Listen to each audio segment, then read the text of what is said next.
Fix your broken windows. Imagine yourself walking around an area full of vandalism.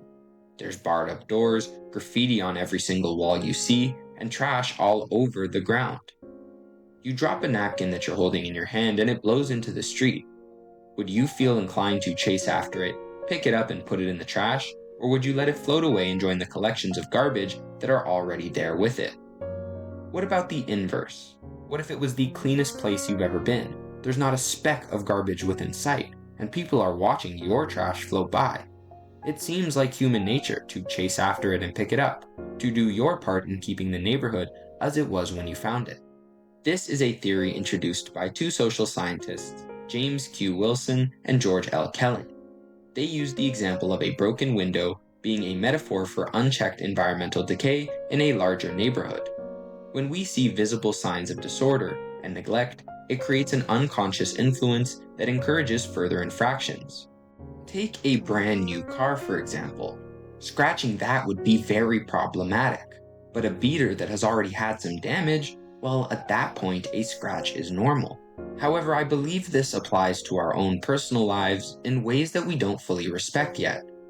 When people see rules being broken without consequence, it lowers societal behavior standards. It invites more disorder. So when we decide to break the rules and standards that we set for ourselves, it would be ignorant to assume that we do not invite the same chaos into our own mental well-being and day-to-day routine. Jordan Peterson, whether you love him or hate him, constantly preaches the advice of make your bed every morning. And while we can debate the effectiveness of this philosophy curing depression entirely, in my interpretation and maybe repackaging of that, I feel more important than the bed itself is what it signals to your brain.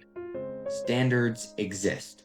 This space, and by extension this person who resides in it, is worth maintaining.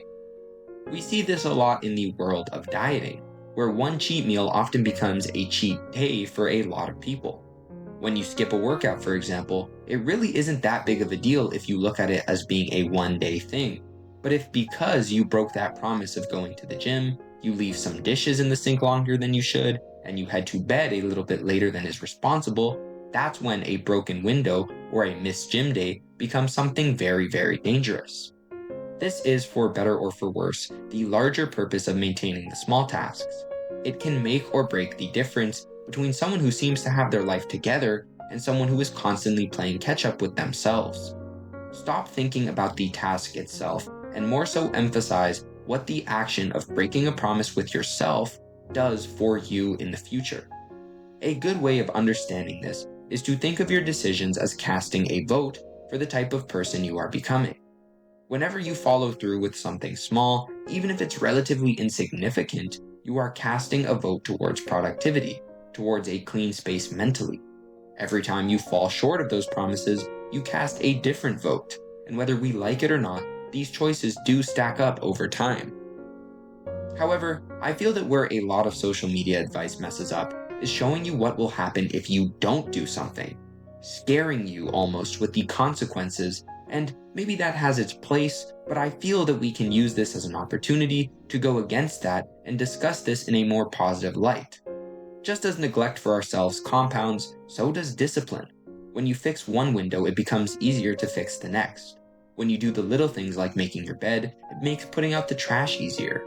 When you go to the gym even if you don't want to, the discipline carries over in how you eat, all sorts of other tasks. Instead of struggling with the scale of cleaning up the entire street, start by fixing that one window and making your way to some of the trash, and then washing off the graffiti. Take a look around at your own life. Stop thinking about the overwhelming tasks, but the small ones that you gloss over every single day. The things you know aren't good, but you still have normalized anyways. Those are your broken windows.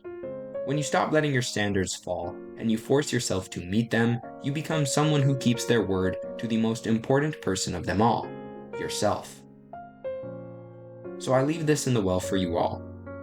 Fix your broken windows.